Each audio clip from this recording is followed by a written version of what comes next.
할렐루야. 하나님께 영광 돌리며 여러분 모두를 축복합니다.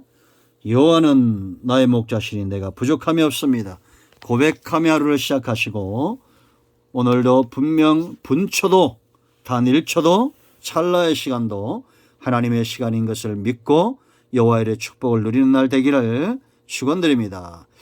오늘은 5절 말씀부터 묵상합니다. 기도합니다. 하나님을 사랑합니다. 온 마음으로 하나님께 영광과 찬송과 예배하는 마음으로 하나님 앞에 있습니다. 전하는 종이나 듣는 주의 백성들이 이 말씀을 통하여 하나님의 음성을 듣는 시간 되게 하옵소서. 오늘도 말씀 가운데 함께 하신 하나님 가운데 동행하기를 원합니다. 인간의 수고와 인간의 능력이 아닌 한계를 붙드는 어리석음이 아니라 하나님의 능력과 하나님의 지혜와 영원하신 하나님과 동행하는 지혜로운 삶을 살게 하옵소서. 종을 낮추시고 겸손하게 하시고 오직 말씀의 통로가 되기를 원합니다. 예수님의 이름으로 사모하며 축복하며 기도합니다. 아멘. 자, 어제 모세의 기도를 살펴봤습니다. 그 5가지 모습을 살펴봤죠. 그는 빨리 움직였고 부르짖었고 하나님의 뜻을 물었고 통하는 기도를 했고 응답받을 때 그대로 행했다라는 겁니다. 아멘. 이것이 성도의 지혜입니다. 빨리 움직이십시오. 다른 데는 좀 늦고 굼뜨더라도 하나님께 기도하고 하나님의 음성을 듣는 일에는 빨리 움직여야 됩니다. 자, 이제 하나님이 어떻게 응답하시느냐를 잘 보세요. 먼저는 5절에 하나님 민망한 말씀을 하십니다. 여호와께서 모세에게 이르시되 백성 앞을 지나서 가라라고 말합니다. 이 백성을 그대로 두라는 겁니다. 원망하고 불평하고 하나님의 뜻을 거역하는 자들을 그대로 두고 그들을 지나쳐 가라는 겁니다. 그러므로 여러분, 우리는 원망과 불평과 끝까지 고집을 부리고 완악한 자들에게서 돌아설 수 있어야 됩니다. 그들을 버리라는 것이 아니라 이제 하나님의 뜻의 수종들은 일에 함께 해야 될 사람들이 있다는 겁니다. 원망하는 자들과 불평하는 자들과 하나 되어 기도의 자리로 하나님의 사역의 자리로 갈 수 없다는 겁니다. 그 일을 감당하는 자들이 있고 아직은 원망과 불평하는 자들이 그만큼의 영적인 레벨이 수준이 되지 않았다는 얘기겠죠. 그렇다고 하나님이 이 백성을 버리는 겁니까? 아닙니다. 그대로 두고 너는 내게로 나오라는 겁니다. 여러분, 그러므로 여러분 사람에게 붙들리지 말고 하나님께 붙들린 바 되기를, 이 다윗의 현명한 기도가 하나님께 속하기를 원한다는 다윗의 현명한 기도가 저와 여러분의 기도가 되기를 바랍니다. 여러분, 이 땅의 주의 백성들이 전부 기도의 동역자가 되고 모세와 같은 사람이 되고 영적인 능력을 가진다면 얼마나 좋겠습니까? 그러나 하나님이 모세처럼 쓰는 분들이 있습니다. 기도의 자리로 부르는 자들이 있습니다. 우리는 원망하고 불평하는 이 세대 가운데 하나님께 나아가는 지혜로운 자들이 되어야 될 줄로 믿습니다. 두 번째 보세요. 여러분, 하나님이 어떻게 또 지시하십니까? 장로들을 데리고 오라는 겁니다. 자, 6절 말씀 보세요.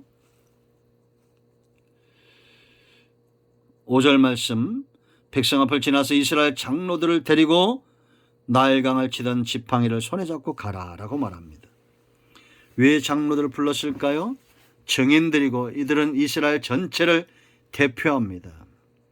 하나님이 행하신 일들을 눈으로 보고 깨닫고 이제는 증인된 사명들을 감당해야 됩니다. 이들은 본발을 전하고 이스라엘 백성들 원망과 불평하는 자들을 그들 앞에 당당히 서야 될 증인들이다라는 겁니다. 여러분, 우리에게 이런 동역자들이 있다는 것은 참으로 감사한 일입니다. 바울이 서신 마지막에서 항상 그가 다루고 시작할 때마다 문안하고 그의 동역자들로 인하여 감사하는 것을 우리가 보았을 겁니다. 우리 교회가 이 땅에 지금 교회들마다 있는 이런 영적 지도자들, 목사님들이나 장로님들이나 권사님들이나 하나 되어 기도하는 일들, 하나님은 반드시 어떤 교회든지 어떤 하나님의 백성들인지 그 가운데 하나님의 일에 수종들은 헌신된 사람들을 두신다라는 겁니다. 저도 우리 교회에 이런 분들이 있다는 것에 감사합니다.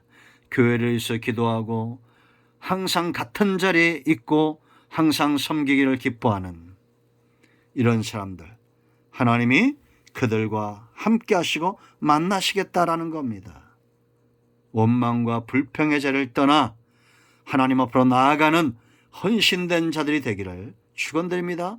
거기 보세요, 여러분. 네 지팡이를 손에 잡고 가라라는 겁니다. 하나님은 모세에게 여호와 이름, 이 복음을 주시면서 이 이름이 복음되고 이 이름이 이스라엘 백성들에게 믿어지도록 그에게 능력의 지팡이를 주셨다라는 거죠. 이 지팡이에서 능력이 나가는 것이 아니라 하나님과 그 약속에서 능력이 나가죠. 아멘. 그러므로 여러분, 우리가 하나님께로 받은 지팡이, 은사와 달란트들을 귀하게 여겨야 되고 하나님으로부터 이 직분과 소명들을 귀하게 여겨야 됩니다. 하나님은 모세에게 지팡이 능력, 달란트를 주신 이유는 사용하라는 겁니다. 하나님이 반드시 일하신다. 자, 네 번째 보세요. 내가 네 앞에 서겠다라고 말합니다. 6절, 내가 호렙산에 있는 그 반석이 거기서 네 앞에 서리니 그럽니다. 이 호렙산이 어딘지 어디서 반석을 찾는지 이런 것에 대한 관심이 있고 이걸 찾아낸 사람도 있어요. 저는 어리석다고 봅니다. 그 찾아서 뭐 할 거예요? 중요한 것은 이 반석이 아니라 이 돌덩어리가 아니라 그 앞에 하나님이 내려오셨다는 겁니다. 이 돌보다 의미하는 이제 신약에 가면 이 반석을 예수 그리스도다 이렇게 얘기하죠. 그 의미가 중요한 거죠. 호렙산에 어떤 돌이냐가 중요한 게 아니에요. 하나님이 지금 모세의 자리로 내려왔다는 이 사실이 중요한 겁니다. 원망하고 불평하는 자리에 내려왔다는 것이 중요한 거예요. 왜냐? 원망과 불평의 자리에서 기도하는 한 사람, 모세의 기도를 들으시고 내려오셨다는 겁니다. 그 문제를 해결하고 모세와 함께하기 위해서 내려오셨다는 거예요. 여러분, 저와 여러분의 삶이 이러하기를 원합니다.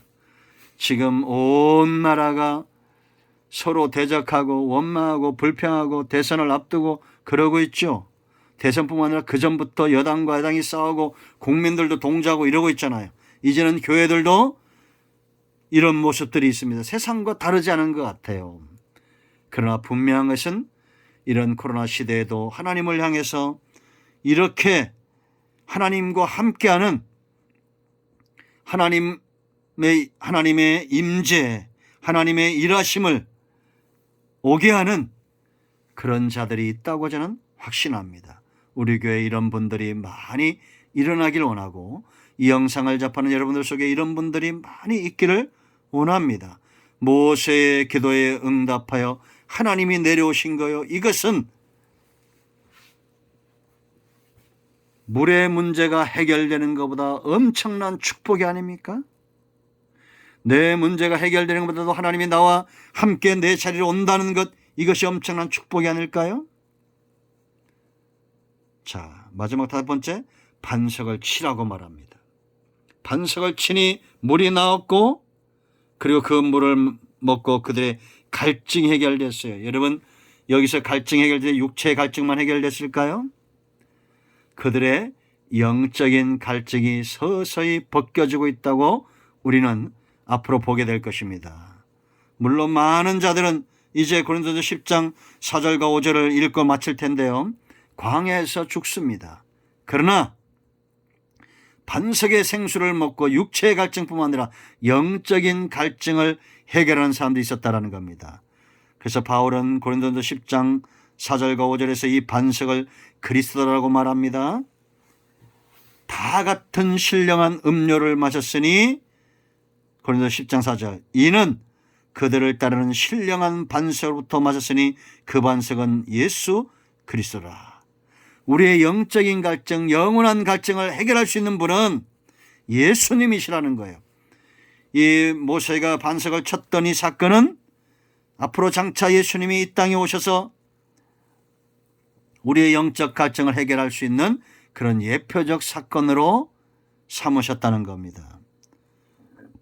고린도 10장 5절 말씀 보세요, 여러분. 그러나 그럽니다.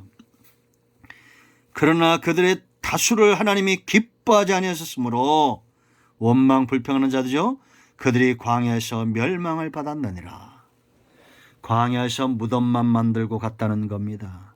여러분 7절 보세요. 그가 그곳 이름을 마사 또는 무리바라 불렀으니 이는 이스라엘 자손이 다투었으며 또는 그들이 여호와를 시험하여 이르기를 여호와께서 우리 중에 계신가 하였더라. 여러분 우리가 이런 하나님 앞에 불신, 불순종 이러한 것들을 드러내선 안 되겠습니다. 이제 여러분 17장 1절로 7절 말씀을 잘 묵상하십시오. 믿는 자들에게도 어려움이 올 수 있습니다. 이 어려움이 올 때 쉽고 빠른 길, 망하는 길인 줄 모르고 원망과 불평하는 자들이 있습니다. 그러나 모세처럼 하나님께 빨리 움직여 간구하고 부르짖어 하나님의 도우심을 이끌어내는 사람들이 있습니다. 그들이 영적인 갈증이 해결되는 거예요. 단지 원망하고 불평하는 자들은 육체의 갈증은 해결할지 모릅니다. 그러나 이들은 또 문제가 오면 또 원망하고 불평합니다.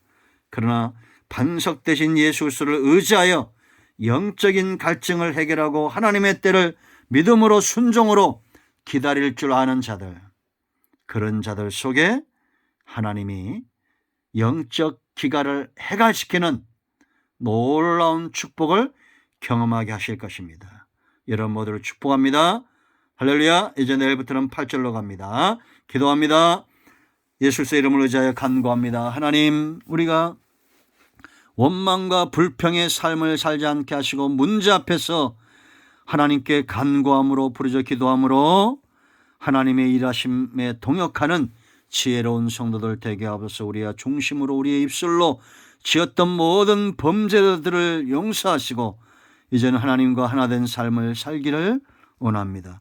우리 가운데 병든 자, 마음이 상한 자 치유하시고 회복시키시고 하나님이 쓰시는 도구로 그 삶이, 그 사역이 능력 있게 평안하게 쓰임받게 하옵소서.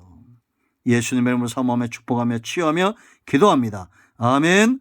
할렐루야. 응답됐습니다. 이런 모두를 축복합니다. 아멘.